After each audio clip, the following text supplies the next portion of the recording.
আল্লাহ তাআলা বলেন আমার মারিয়ম রুমের মধ্যে প্রবেশ করলেন। 7 দরজাওয়ালা রুম, সবগুলা দরজা লাগিয়ে দেওয়া হলো। ফাত্তাখাযাত মিন দুনিহিম হিজাবান, আমার আল্লাহ বলে সবগুলা দরজা লাগিয়ে দেওয়া হলো, হিজাব দেওয়া হলো। মারিয়ম একাকী, তার রুমে কেউ নাই, একাকী মারিয়ম। তাফসীরের কিতাবের মধ্যে আসছে মারিয়ম এই যে ফাত্তাখাযাত মিন দুনিহিম হিজাবা, এমত অবস্থায় মারিয়মের বয়স ছিল মাত্র 9 বছর। কয় বছর? ফাআরসালনা ইলাইহা রূহানা ফাতামাসসালা লাহা বাশারান সাওয়িয়া। নবী হে আমার, আমি একটা অলৌকিক ঘটনা ঘটাবো, আশ্চর্য ধরনের একটা ঘটনা আমি সৃষ্টি করব। এজন্য আমি আমার জিবরাইলকে একটা মানুষের শুরুতে পাঠাইয়া দিলাম। ফাআরসালনা ইলাইহা রূহানা, আমি আমার জিবরাইলকে পাঠাইয়া দিলাম মারিয়মের রুমের মধ্যে। ফাতামাসসালা লাহা বাশারান সাওয়িয়া, মানুষের আকৃতিতে, মানুষের আকৃতিতে মারিয়মের রুমে যখন একটা মানুষের উপস্থিতি দেখলেন, মারিয়ম ভয় পেয়ে গেলেন। বললেন, কে আপনি? আমার রুমে সবগুলো দরজা বন্ধ, আপনি আমার রুমে ঢুকলেন কেন? দেখতে তো খুব সুন্দর দেখা যায়, সাদা দাড়ি, সাদা টুপি, জুব্বাওয়ালা, দেখতে খুব সুন্দর দেখা যায়। ক্বালাত ইন্নী আউযু বিররহমানি মিনকা ইন কুনতা তাকিয়া, আপনাকে তো দেখতে খুব সুন্দর দেখা যায়, তারপরে আমার রুমে কেন আসছেন? আপনার কোন খারাপ উদ্দেশ্য থেকে আমি আমার রবের কাছে পানাহ চাই। জোরে বলেন সুবহানাল্লাহ। আল্লাহ বলে আমার মারিয়াম ভয় পেয়ে গেছে, চিনতে পারে নাই। তিনি বললেন, কে আপনি আমার রুমের মধ্যে আসছেন? খারাপ কোন উদ্দেশ্য যদি থাকে গো, ইন্নী আউযু বিররহমানি মিনকা, আপনার সব অপকর্ম থেকে আমি আমার রবের কাছে পানাহ চাই। ইন কুনতা তাকিয়া, যদি আপনি মুত্তাকি হন তাহলে আমার ঘর থেকে বের হয়ে যান। তাফসীরের কিতাবের মধ্যে আসছে ইন কুনতা তাকিয়া। জিবরাইল একদম খুব সুন্দর শুরুতে গেলেন, এজন্য বলছে আপনাকেও দেখতে খুব ভালো দেখা যায়, ভদ্র মানুষের মতো। যদি আপনি সত্যিকার অর্থে তাকি হয়ে থাকেন, মুত্তাকি হয়ে থাকেন, তাহলে আমার ঘর থেকে বের হয়ে যান। আরেকটা তাফসীর হলো, ওই এলাকায় তাকি নামের একটা বদমাশ ছিল। এই মানুষের ঘরে ঘরে যাইতো, মেয়েদেরকে ডিস্টার্ব দিত। মারিয়ম এটা শুনছেন, জানতেন আপনি যদি ওই তাকি হয়ে থাকেন, আপনার খারাপ কিছু থেকে আমি আল্লাহর কাছে পানাহ চাই। আল্লাহ বলে জিবরাইল রে, আর চুপ থাকা যাবে না, পরিচয় গোপন রাখা যাবে না, কথা বলো।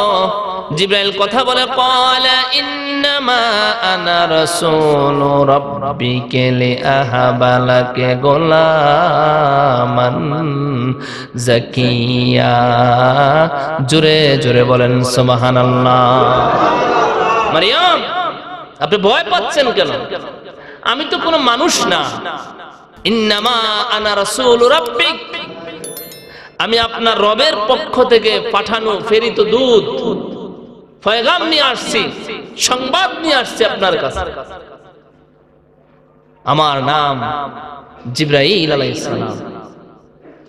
মারিয়াম বলছে, বহুবার আপনার নাম শুনেছি আব্বার কাছে, আপনি কেন আসছেন? কোন বিষয়ে আমার কাছে আসছেন? মারিয়াম, আল্লাহ তাআলা বলছে, লিআহাবা লাকা গোলামান যাকিয়া, আল্লাহ তাআলা তোমাকে ফুত পবিত্র একটা সন্তান দান করবে। মারিয়াম যখন সন্তানের কথা শুনলেন, ভয় পেয়ে গেলেন দুইটা কারণে। মারিয়াম বললেন, শুনেন, আপনি যে বলছেন আমাকে ফুত পবিত্র সন্তান দিবেন, এটা কিভাবে সম্ভব? ক্বালাত আন্না ইয়াকুনু লি গোলাম, আমার আবার সন্তান হবে কেমনে গো জিবরাইল? ওয়ালাম ইয়ামসাসনি বাশার, পৃথিবীর কোন মানুষ তো আমাকে স্পর্শ করে নাই, মানে আমার তো স্বামী নাই, স্বামী ছাড়া সন্তান হবে কেমনে? ওয়ালাম আকু বাগিয়া, চরিত্র তো খারাপ না, আমি কোনো খারাপ মানুষ কিংবা কোনো পুরুষের সাথে কথা বলা তো দূরের কথা, দেখাও দেই না। আপনি এটা কি বলেন? কেমনে আমার সন্তান হবে? আমার তো বিয়ে হয় না, স্বামী নাই, ওয়ালাম আকু বাগিয়া, চরিত্র খারাপ না, তাহলে আল্লাহ কেমনে আমাকে সন্তান দিবে বলে? জিবরাইল বলে আমি জানি না। ক্বালা কাযালিক, এমনি হয়ে যাবে। কেননা আপনার আল্লাহ এমন আল্লাহ, কোন কিছু যখন সৃষ্টি করতে চান শুধুমাত্র ওই জিনিসটার দিকে তাকান। সূরা ইয়াসিন বলছে কোন কিছু যখন আল্লাহ সৃষ্টি করতে চান শুধুমাত্র ওই জিনিসটার দিকে তাকান, তাকায়া বলে ইন্নামা আমরুহু ইযা আরাদা শাইআন আইয়াকুলা লাহু কুন ফায়াকুন। জোরে জোরে বলেন সুবহানাল্লাহ। আল্লাহ শুধু বলে কুন। তাফসীরে কিতাবের মধ্যে আছে কোন শব্দটা উচ্চারণ করতে যেই সময় লাগে, এটাকে 1000 ভাগ করার পরে এক ভাগ সময়ও লাগে না, ফায়াকুন হয়ে যায়। মানে এটা বলতে যেই সময়টা উচ্চারণ হয়, যে কয় সেকেন্ড, 1 সেকেন্ড 1.5 সেকেন্ড, মুফাসসিরিন কেরাম বলছে 1000 ভাগ করলে এক ভাগে যেই সময় আসবে এতটুকু সময় লাগে না, বলার সাথে সাথে হয়ে যায়। জোরে বলেন সুবহানাল্লাহ।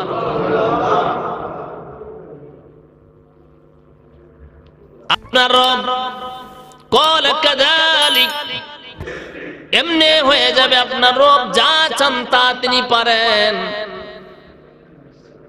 ক্বালা রাব্বুকা হুয়া আলাইয়া হাইয়্যিন, আপনার রব যা চান তা হয়ে যাবে, এটা খুব সহজ বিষয়। মারিয়াম কয় কেন আল্লাহ তাআলা আমাকে এই ছোট্ট বয়সে স্বামী ছাড়া সন্তান দিবে রে জিবরাইল, আমি জানতে চাই। জিবরাইল কয় ওয়ালিনা জালাহু আয়াতাল লিন্নাসি ওয়া রাহমাতাম মিন্না। ও মারিয়াম, আল্লাহ তাআলা একটা দৃষ্টান্ত স্থাপন করতে চান, একটা উদাহরণ সেট করতে চান যে আল্লাহ তাআলা স্বামী ছাড়াও অনেককে সন্তান দিতে পারে। এই ক্ষমতা যে আল্লাহর আছে এটা আল্লাহ বিশ্ববাসীকে জানাইতে চান, এটা জানাইতে চান আল্লাহ পারবেন। মারিয়াম আলাইহিস সালাম, তারপরেও আমার তো ভয় লাগে জিবরাইল, মানুষ কি বলবে? জিবরাইল বলে আল্লাহর বিধান মানতে গিয়ে মানুষ কি বলছে না না বলছে এগুলা মাথায় আনা ইমানদারের কাজ নয়। ঠিক আছে জিবরাইল, আমি তো ঘর থেকে বের হই নাই, কাউকে বলবো না। যদি বলি আমার খালুর কাছে বলবো। খালুর নাম কি? জাকারিয়া। খালুর নাম কি? জাকারিয়া আলাইহিস সালাম। তিনি বাইতুল মুকাদ্দাসের খতিব, বর্তমান এই এলাকার নবী। তার তত্ত্বাবধানে হযরত মারিয়াম আলাইহিস সালাম আছেন। মারিয়াম দাঁড়িয়ে আছেন। জিবরাইল আলাইহিস সালাম দূর থেকে ফানা ফাখা জিবরিল একটু ফু দিলেন, সঙ্গে সঙ্গে আহাসাবিল হামাল, মারিয়াম আন্দাজ করতে পারলেন আল্লাহ তাআলা তারে সন্তান দিয়েছে। জোরে বলেন সুবহানাল্লাহ। ফানাফাখা জিবরিল, জিবরাইল যখন ফু দিলেন আহাসাবিল হামাল, মারিয়াম আন্দাজ করতে পারলেন তিনি গর্ভবতী হয়ে গেলেন। মুহূর্তের মধ্যে আল্লাহ তাআলা ম্যাজিকের মতো কাজ করতেছেন। এমন সময় ফাহামালাতহু ফান্তাবাজাত বিহি মাকানান কাসিয়া। কত সুন্দর করে সূরা মারিয়ামে আল্লাহ বলেন ফাহামালাতহু ফান্তাবাজাত বিহি মাকানান কাসিয়া। এ বন্ধু, আপনি তো কোরআন শুধু উপর দিয়া ফরিয়া যাইতেছেন, জানেন না তো কত সুন্দর সুন্দর মেসেজ আল্লাহ এখানে দিছে। কোরআন অর্থ ছাড়া পড়লে সওয়াব আছে, কোনো সন্দেহ নাই, কিন্তু অর্থ জাইনা পড়লে আপনি দেখবেন এত মজার কিতাব পৃথিবীতে আর একটাও নাই। এত সুন্দর। আপনি শুধু সূরা ফাতিহার অর্থটাও যদি বুঝে পড়েন আপনি দেখবেন বলে কি এখানে তো সব মানব জাতির কল্যাণ, মানুষের কল্যাণই আল্লাহ বক্তব্য সেট করে। এই যে সন্তান চলে আসছে, মরিয়ম তার খালু জাকারিয়াকে বলে বলে বলছি করতে যায় বলে না, মনে ছিল না। কেন না? জাকারিয়া আলাইহিস সালাম কখনো রুমের ভিতরে ঢুকতেন না, তিনি দরজার বাহির থেকে কথা বলতেন। মরিয়ম কোন অবস্থায় আছে তিনি জানতেন না। মরিয়মও ইবাদত বন্দেগীতে তিনি ব্যস্ত থাকতেন, যার কারণে আজ বলবো কাল বলবো বলে আর বলা হয় না। মিস্টার শয়তান এখন তিনি আর ঠিক নেই। যেখানে আল্লাহর ইবাদত চলে, যেই মানুষটা বেশি আল্লাহকে ডাকে, যেই মানুষটা আল্লাহর প্রেমে বিভোর থাকে, শয়তান তার পিছনে মেহনত চালিয়ে দেয় বেশি। শয়তান একটা মানুষের শুরুতে একদম বড় একজন আলেমের শুরুতে তিনি আসলেন বাইতুল মুকাদ্দাসের ওই সমস্ত যুবকদের কাছে, যে সমস্ত যুবকরা নিজেরা অপকর্ম করে আবার অন্যের অপকর্মের বিচারও করে। আছেন এরকম? শয়তান যা বলছে, ফিলিস্তিনের যুবকেরা, তোমরা কি জানো মারিয়াম সম্পর্কে কোনো খোঁজ খবর রাখো? কেন, কি হয়েছে? মারিয়াম তো আল্লাহর প্রিয় বান্দি। পৃথিবীতে একটা নজির আল্লাহ স্থাপন করেছেন, মেয়ে হওয়ার পরেও মসজিদে থাকতে পারবে। আল্লাহ তাআলা সরাসরি মারিয়ামকে জান্নাত থেকে খাবার পাঠান। কেন?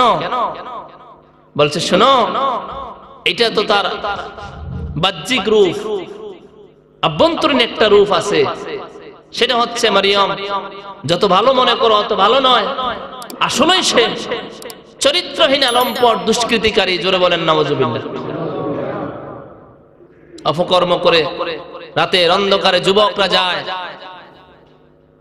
তার ফলস্বরূপ এখন মারিয়াম যে জেনাকারী, তার ফলস্বরূপ এখন সে তার অবৈধ সন্তান পেটে বহন করছে। যুবকরা বলছে, আপনি কে বলছেন? কার সম্পর্কে কথা বলছেন জানেন? বলছে, আমি জানি, আনা শাইখ নজদ, আমি নজদ শরীফের শেখ। ওই সময় নজদের শেখ মানে বড় আলেম, নজদের বড় আলেম। আপনি নজদ শরীফের শেখ, এত বড় একজন বিজ্ঞ আলেম হওয়ার পরেও মারিয়াম সম্পর্কে কেন এই কথা বললেন? বলছে শোনো, অবাস্তব কিছু বলি নাই, বাস্তব যা তাই বলেছি। আপনি যে কথা বলছেন তার প্রমাণ? বলছে প্রমাণ মারিয়াম নিজেই, মারিয়ামকে দেখলেই বুঝবেন। বন্ধুরা আমার, ভাইয়েরা, যুবকরা বললেন চলো প্রমাণ দেখতে চাই। সত্য যদি হয় মারিয়ামের, অবশ্যই শায়েস্তা করা হবে, আর আপনার কথা যদি মিথ্যা হয় অবশ্যই আপনাকেও শাস্তির সম্মুখীন হতে হবে। যুবকরা দৌড়াইয়া চলে আসছে মসজিদের সামনে, মারিয়ামের রুমের সামনে। জাকারিয়া নবী, জাকারিয়া, মারিয়াম জিনা করেছে, মারিয়ামের পেটে অবৈধ সন্তান। জাকারিয়া নবী বলছে, যুবকেরা কার সম্পর্কে কথা বলছো জানো? মারিয়ামকে আল্লাহ তাআলা নিজে খাবার পাঠায়, জান্নাত থেকে আল্লাহ খাবার পাঠায়। সরাসরি আল্লাহ মারিয়ামকে তত্ত্বাবধান করছে, দেখভাল করছে, দেখাশোনা করছে। তার সম্পর্কে এত নিকৃষ্ট বক্তব্য। যুবকরা বলছে, আমরা এত কিছু শুনতে চাই না, মারিয়ামকে আমরা দেখতে চাই। বন্ধুরা আমার, ভাইয়েরা, জাকারিয়া নবী দরজার সামনে গিয়ে বলতেছে, মারিয়াম দরজা খোল। মারিয়াম ভিতর থেকে সব গলা কথা শুনছে, দরজা খোলে না আর কান্দে, আল্লাহ গো, তোমার হুকুমে আমি আমার পেটে সন্তান নিলাম। আজকে বাইতুল মুকাদ্দাসের ছেলেরা আমার বিরুদ্ধে অপবাদ দিল, আমার চরিত্র রংনা করলো, আমাকে গালিগালাজ করলো। আল্লাহ গো, জাকারিয়া নবী কয়, মারিয়াম দরজা খোল। মারিয়াম দরজা খোলে না। মারিয়াম রে দরজা খোল। মারিয়াম দরজা খোলে না। মারিয়াম দরজা খোল, না হয় দরজা ভেঙে ফেলবো। মারিয়াম দরজাটা খুলিয়া পাখির মতো উড়াল দিয়া জাকারিয়া নবীর পায়ে পড়ে বলছে, খালু, সত্যিকার অর্থে আমার পেটে সন্তান। বন্ধুরা আমার, ভাইয়েরা, এই পরে কিভাবে সন্তান আসলো, কোত্থেকে আসলো, যুবকরা শুনতে চায় না। জাকারিয়া নবীর পায়ের তলা থেকে মারিয়ামকে টান দিয়ে উঠায়া এমন মার শুরু করে দিল রে, মারতে মারতে মসজিদ থেকে বের করে দিলেন, এলাকা থেকে বের করে দিলেন, একদম এলাকা ছাড়া করে দিয়া মারিয়ামকে জঙ্গলার মধ্যে নিয়ে যাচ্ছে ফিটাইতে ফিটাইতে। মারিয়াম একবার উঠে আর একবার বসে আর বলে, বাইতুল মুকাদ্দাসের যুবকেরা রে, আমি আমার পেটের সন্তানের হায়াত ভিক্ষা চাই। এ যুবক ভাইরা, আমারে আর মাইরো না, আমি আমার পেটের সন্তানের হায়াত ভিক্ষা চাই। কোনো কথা শুনে না, মারিয়ামকে মারতে মারতে বেহুশ করে দিয়ে একটা জঙ্গলার মধ্যে মরা একটা খেজুর গাছ, আল্লাহ তাআলা সূরা মারিয়ামে বলে, ইয়া রাসূলুল্লাহ, মারিয়ামকে যখন তারা মারতে মারতে জঙ্গলায় নিয়ে গেল, ফাআজাআহাল মাখাদু ইলা জিযঈন নাখলা, তারা আমার মারিয়ামকে একটা মরা খেজুর গাছের গোড়ায় নিয়ে বসায়া দিল। আমার মারিয়াম বেহুশ হইয়া যখন খেজুর গাছে হেলান দিল গো, মারিয়ামের পবিত্র শরীর লাগার সাথে সাথে মরা খেজুর গাছ জিন্দা হইয়া গেছে। মরা খেজুর গাছ জিন্দা হয়। আল্লাহ বলে, ফাআজাহাল মাখাদু ইলা জিযঈন নাখলা, মরা খেজুর গাছটা জিন্দা হয়ে গেছে। এবার মারিয়াম কান্দে, ক্বালাত ইয়া লাইতানি মিততু ক্বাবলা হাযা ওয়া কুনতু নাসিয়াম মানসিয়া। শয়তান কি বলে শুনেন যুবকেরা, মারিয়ামকে তো শায়েস্তা করলা, শুনো এই কাজ করছে কে জানো? না জানি না তো। এই কাজ জাকারিয়া নবী করছে। জোরে বলেন নাউজুবিল্লাহ। জাকারিয়া নবী তার কাছে চাবি থাকে, রাতের অন্ধকারে যুবকদেরকে রুমে পাঠায়, এই কাজ সে করছে, তাই না? হ্যাঁ, চলো জাকারিয়া নবীকে জবাই করে দিই। যুবকেরা দৌড়াচ্ছে, একটা যুবক অগ্রিম গিয়া খবর বলছে, জাকারিয়া যুবকেরা আসতেছে আপনাকে হত্যা করার জন্য, তাড়াতাড়ি মসজিদ এলাকা ছাড়েন, বাইতুল মুকাদ্দাস ছাড়িয়া পালান। জাকারিয়া নবী সত্যিকার অর্থে তিনি ভয় পেয়ে গেলেন, তিনি পালাইতে লাগলেন। দৌড়াইতেছে জাকারিয়া, পিছনে যুবকরা দৌড়ায়। জাকারিয়া নবী মনে করছে এখনই ধরে ফেলবে, ধরা বুঝি খেয়ে যাই, এজন্য তিনি সামনে মোটা একটা গাছ দেখলেন। গাছ দেখার পরে গাছকে লক্ষ্য করে বলছে, গাছ রে, তোর পেটটা একটু ফাটা রে, আমি জাকারিয়া তোর পেটের মধ্যে ঢুকিয়া লুকাইয়া যাই। সুবহানাল্লাহ। সলিমুদ্দিয়া বসিরুদ্দিন ডাক না, আমি আর আপনি হাজার হাজার মানুষ নিয়ে গাছের কাছে যায় যদি বলে, গাছে 2 ইঞ্চি ফাঁকা হইব? হবে না। সঙ্গে সঙ্গে জাকারিয়া নবী যখন ডাক দিছে, গাছটা 2 ভাগ হয়ে গেছে, জাকারিয়া নবী ঢুকে গেলেন। শয়তান কি করছে, জাকারিয়া নবী ফাগরি অথবা চুলের এক মুষ্টি চুল বাহিরে ধরে রাখছে। ছেলেরা আসিয়া বলে, ব্যাপার কি? এই মাত্র জাকারিয়ারে দেখলাম, এখন যে নাই সে। যুবকরা যখন এইভাবে খুঁজতেছে, শয়তান বলে, শোনো, আমি নজদ শরীফের শেখ, খুব জানাওয়ালা মানুষ, এবারে গাছের মধ্যে ঢুকছে। যুবকরা বলে, তোমার মাথা ঠিক আছে? গাছের মধ্যে আবার মানুষ ঢুকে নাই? হ্যাঁ দেখো। প্রমাণ স্বরূপ জাকারিয়া নবীর ফাগরির মাথা দেখা যায়, অথবা তিনি লম্বা চুল, বাবরি চুল ছিল, চুলের এক মুষ্টি চুল দেখা যায়। হ্যাঁ তা তো ঠিক। করাত আনিয়া গাছ কাটা শুরু করছে। কাটতে কাটতে যখন জাকারিয়া নবীর মাথার কাছে চলে আসছে, এবার তিনি আল্লাহকে ডাক দেন। কারে ডাক দেন? আল্লাহকে ডাক দেন। আল্লাহ, আর একটা টান দিলে মাথা কেটে যাবে, আপনি আমাকে বাঁচান। আল্লাহ বলে, জাকারিয়া রে, যুবকরা যখন তোমাকে দৌড়াইতেছিল, আমি আল্লাহ তাআলা জিবরাইল রে বলছি, যুবকরা যত শক্তিশালী হোক, আমার পয়গম্বর যত বিদ্যায় হোক না কেন, আমি সিদ্ধান্ত নিয়েছি, আমার পয়গম্বর যতক্ষণ আমার উপর ভরসা করে থাকবে, ততক্ষণ যুবকরা দৌড়াইবে, কিন্তু আমার পয়গম্বরের নাগাল পাবে না। এ জাকারিয়া শোনো, কিয়ামত পর্যন্ত যদি তুমি দৌড়াইতা, যুবকরা তোমাকে নাগার পাইতো না। আমারে বাদ দিয়া যখন গাছের কাছে আশ্রয় চাইলা, জিবরাইল রে, জাকারিয়া রে, আমি আল্লাহ কিন্তু রাগ হয়ে গেলাম, করাত এখন তোমাকে 2 টুকরা করে ফেলবে। উহু শব্দ পর্যন্ত করতে পারবা না। শব্দটুকু যদি করো রে, পয়গম্বরের দপ্তর থেকে তোমার নাম কেটে দেওয়া হবে। জাকারিয়া নবী বলছেন, আল্লাহ আমার অপরাধের শাস্তি দুনিয়াতে হয়ে যাক, আমি চাই। লক্ষ লক্ষ নবীর সামনে আমি অপমানিত হতে চাই না। আপনি যদি খুশি হন আর আমার এই অপরাধ যদি মাফ হয়, করাতের নিচে আমি দাঁড়াইলাম, মাথা থেকে পা পর্যন্ত 2 টুকরো হয়ে যাবে, আমি জাকারিয়া পর্যন্ত শব্দ করব না। জোরে বলেন সুবহানাল্লাহ। কাকে খুশি করার জন্য? কিন্তু আমি আর আপনি আল্লাহকে খুশি করার জন্য ঘরের কাছে মসজিদে এসে নামাজও পড়তে পারি না, ঠিক কিনা? বন্ধুরা আমার, ভাইয়েরা, সময় কম। মারিয়াম আলাইহিস সালাম বলে, আল্লাহ এই অপমান বেজ্জতি হওয়ার চাইতে যদি আমি মরে যাইতাম তার চাইতে অনেক ভালো হইতো। এমনিই তো সন্তান প্রসব হবে, আরো নির্যাতন, জুলুম, মার। মারিয়াম একদম বেকারার। আল্লাহ বলে, জিবরাইল যা, এখন সঙ্গ দেওয়া দরকার। জিবরাইল আসছেন। আল্লাহ বলে, ফানাদাহা মিন তাহতিহা। জিবরাইল নিচের থেকে ডাকলেন, পাহাড়ের নিচের থেকে, মারিয়াম মারিয়াম ডাকতেছে।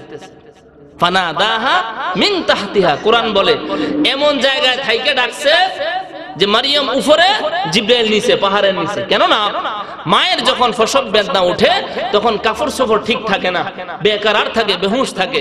এজন্য মারিয়াম যখন শুনছে কেউ ডাকছে, কাপড় চোপড় ঠিকঠাক করে বলছে, ও কে আসছে, কে ডাকছেন, আসেন। মারিয়াম, আমি তো জিবরাইল, কেন আসছেন? আল্লাহ বলেছে, আল্লাহ তাহজানি, আপনি ভয় পায়েন না, চিন্তিত হয়েন না। কদ জাআলা রাব্বুকা তাহতাকা সারিয়া। পায়ের দিকে তাকিয়ে দেখেন, আপনার পা জমিনে লাগার কারণে এখানে একটা নহর হয়ে গেছে, একদম জমিনের ফাটাল নিচের থেকে পানি উঠতেছে। জোরে বলেন সুবহানাল্লাহ। এই যে আপনার গায়ে লাগার কারণে মরা খেজুর গাছটা জিন্দা হয়ে গেছে, একটু মাথা উঠায়া দেখেন, খেজুর গাছটা শুধু জিন্দা হয় না, ফলও ধরে গেছে, খেজুরগুলা ফেকে গেছে। আল্লাহ বলে, ওয়াহুজ্জি ইলাইকে বিজিজিন নাখলাতি তুসাকিতা আলাইকে রুতবান জানিয়া।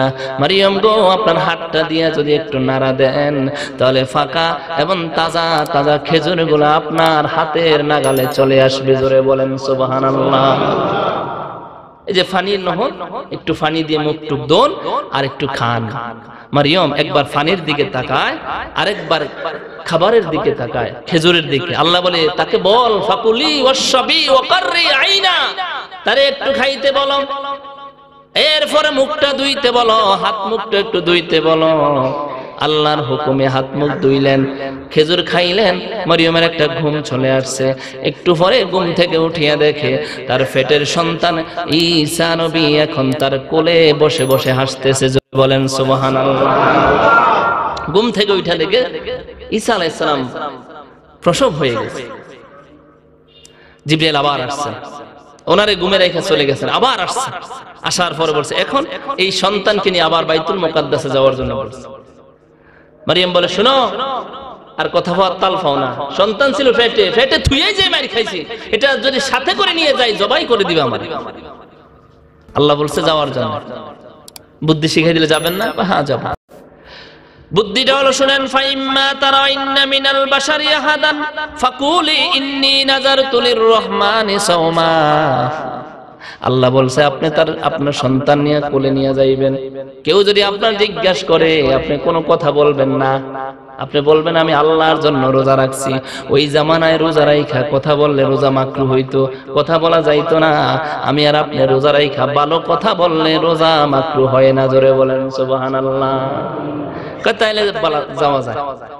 গেছে বাইতুল মুকাদ্দাসে ঢোকার পরেই যুবকরা দেখছে, এবার ডাকাডাই মানে শুরু করছে। বাইতুল মুকাদ্দাসের ছেলেরা, তোমরা কে কোথায় আছো, তাড়াতাড়ি আসো। মারিয়াম জিনা করেছে, অবৈধ সন্তান প্রসব করে এই সন্তান নিয়ে আবার বাইতুল মুকাদ্দাসে এসেছে। দৌড়ে সবাই আসছে। আসার পরে এবার মানুষেরা জিজ্ঞাসা করতেছে, ব্যাপার কি? কলু ইয়া মারিয়াম লাকাদ জিতে শাইয়ান ফারিয়া। একটা খারাপ কাজ, অবৈধ কাজ করে আবার কোন মুখে আমাগো শহরে আসলা?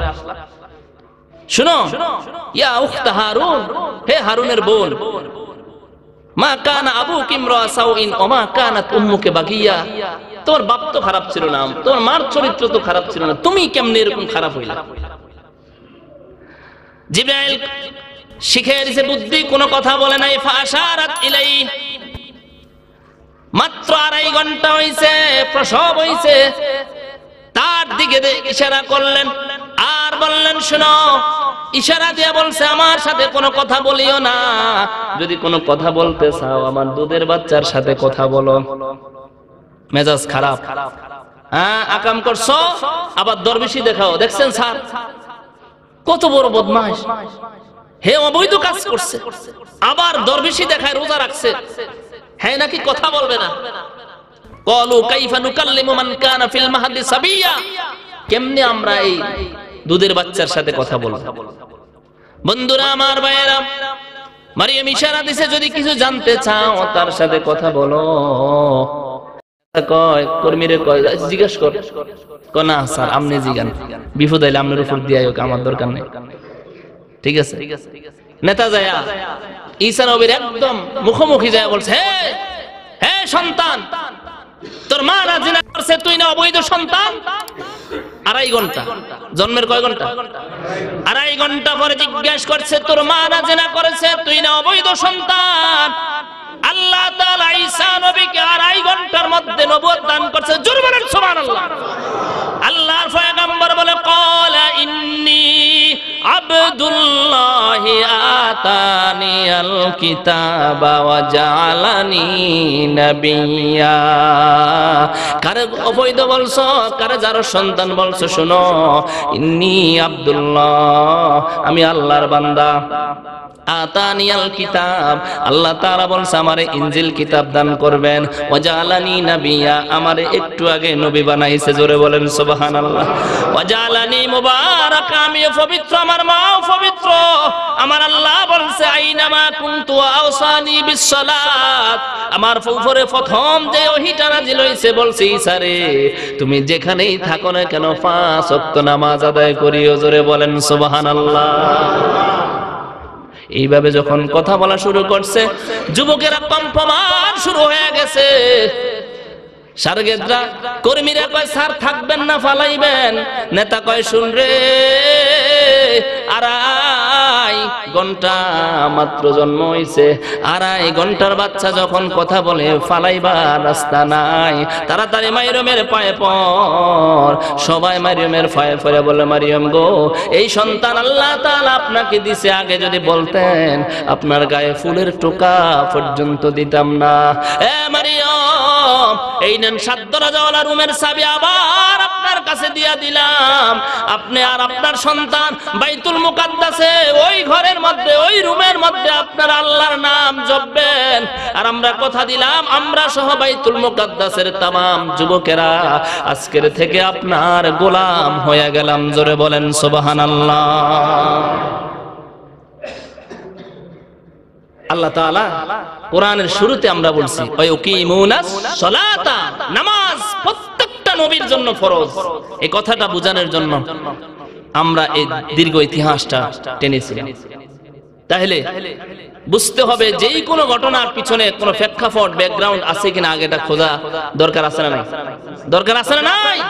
আল্লাহ তাআলা আমাদেরকে 5 ওয়াক্ত নামাজ হিসেবে কবুল করুক। জোরে বলেন আমিন।